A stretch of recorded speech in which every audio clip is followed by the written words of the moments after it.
السلام عليكم ورحمة الله تعالى وبركاته. الصلاة والسلام على أشرف الأنبياء والمرسلين سيدنا ونبينا وحبيبنا وشفينا ومولانا ومربينا وقرة أعيننا محمد رسول الله صلى الله عليه وسلم. اللهم صل على سيدنا محمد الفاتح لما أغلق والكاتم لما سبق ناصر الحق بالحق والهادي إلى صراطك المستقيم وعلى آله حق قدره ومقداره العظيم.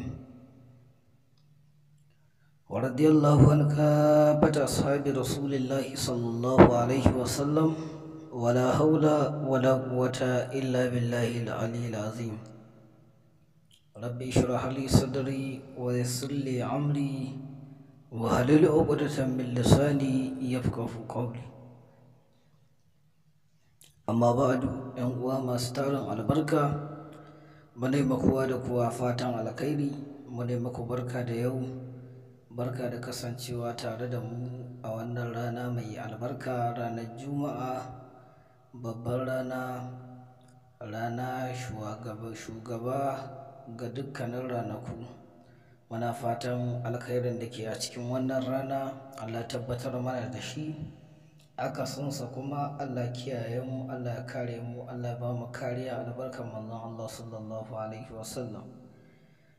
Insha Allah wannan juma'a goren juma'a da muke dauke da shi sirri ne na kashe wata shari'a ko wata rigima ko wata husuma da dai sauran abin da ya shafi waɗannan abubuwa da dama.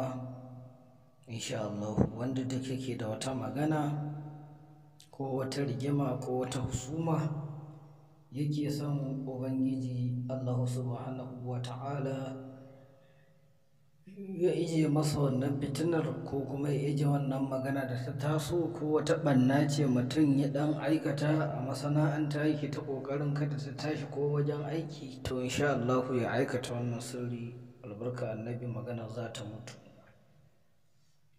Insha Allah yadda ake aikata wannan sirri ‘yan uwa,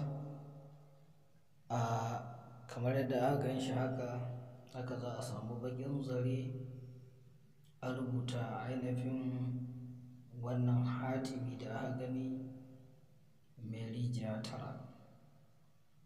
Wannan hatimi mai rijiya tara haka ake rubuta wannan hatimi.